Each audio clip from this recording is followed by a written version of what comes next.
Hi, this is a video where I'm going to do a general conversation just talking about how I write my books, or at least how I write some of my books. You can use this as a guideline that hopefully will help you if you want to write a book. Namely, this is more a way of writing, say, fiction books, like science fiction or fantasy, them kind of books. I will say that basically you should go by the saying, you don't find time, you make time. Because a lot of people say, I've not got the time to write books, but you don't find time, you make time. And that's a really great saying in general, because you can apply that to so many things, whether it's time spent with family, friends, it's spent time doing anything. You don't find time, you make time.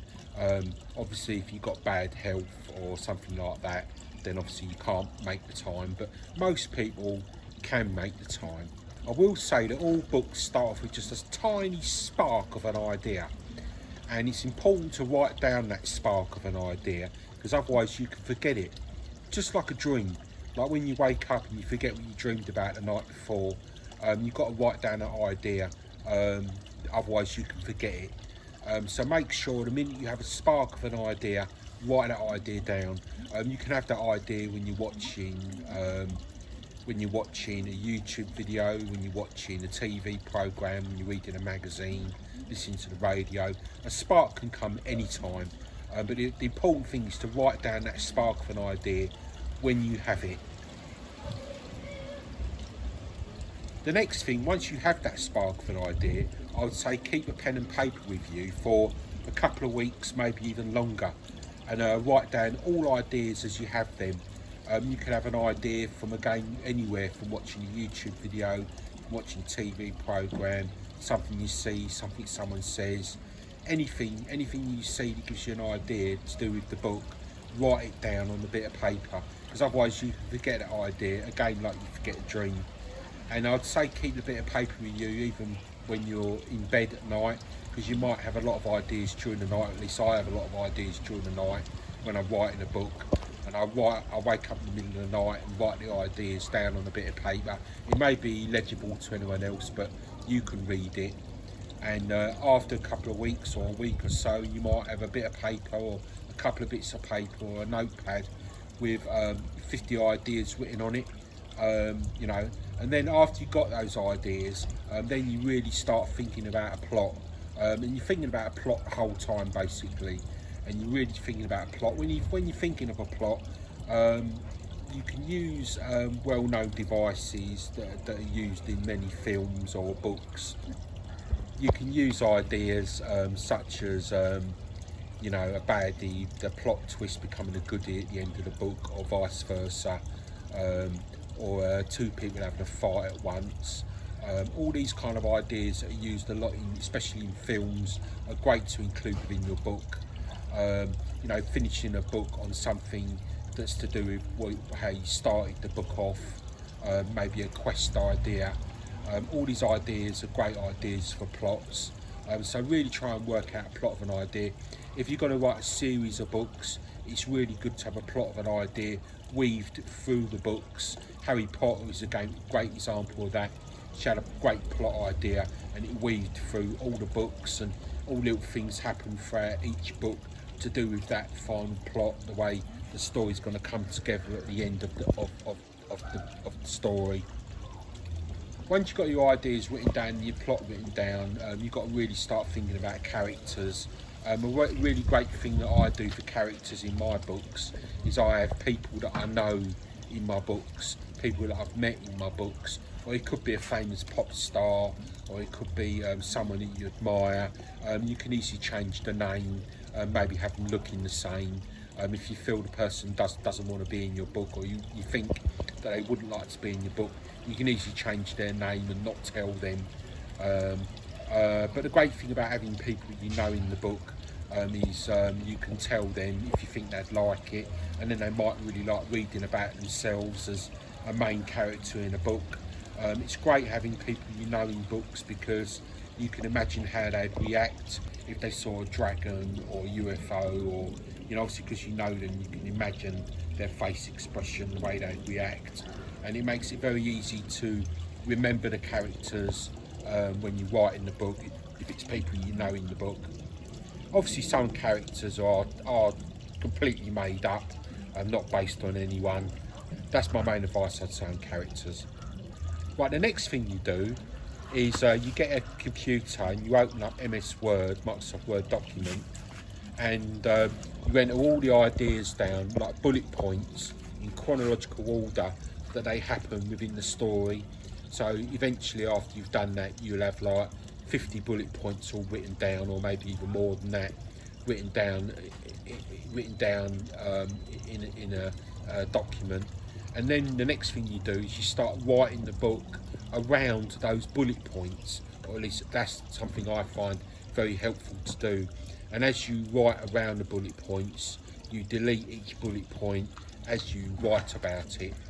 The next thing I'd say is when you're writing anything, look up ideas on YouTube, look up ideas on Google Images to give you ideas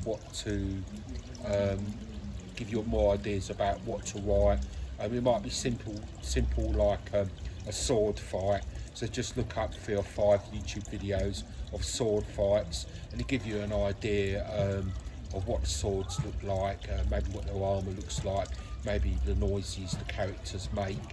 You can get loads of ideas this way from YouTube videos, and you can amalgamate lots of different clips from videos into like one concise idea within your book.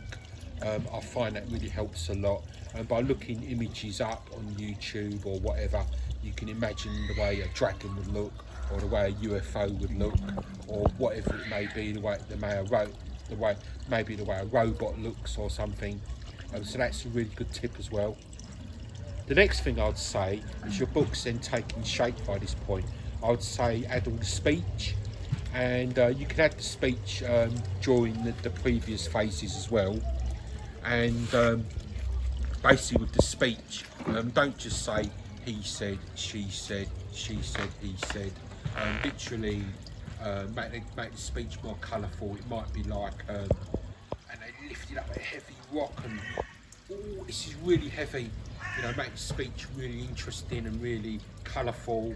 That's the best advice I'll give with a speech. And when you're writing speech, really, I mean, obviously this goes without saying, but really imagine people having a conversation and talking, and imagine the way you would say things, and really make the speech flow in a natural way. After you've done that, the book is really taking shape now. I'd add all the senses. Senses can be things like colours, the weather, smells, temperatures, and really add the senses into the book, and that will really bring, especially all the colours and all the vivid descriptions, and really bring your book alive. Personally, I like to write in a way that's very descriptive, to describe everything.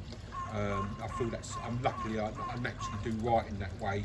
I think that's a very good tip, to very much describe things in a very detailed way, so the reader really forms in their mind what a character looks like, what a robot looks like, or whatever it may be.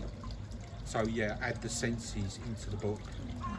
The next thing I do is really start thinking about if you want cartoons in the book.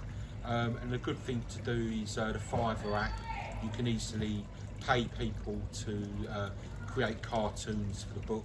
Obviously it's better if you can do cartoons yourself, because you can imagine in your mind exactly what you want to portray and put that onto paper.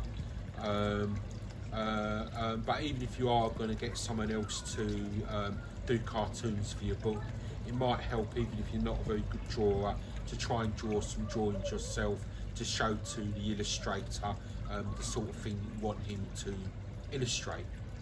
So yeah, the Fiverr app is really good for that, and you can use the Fiverr app to get someone to design the book cover as well.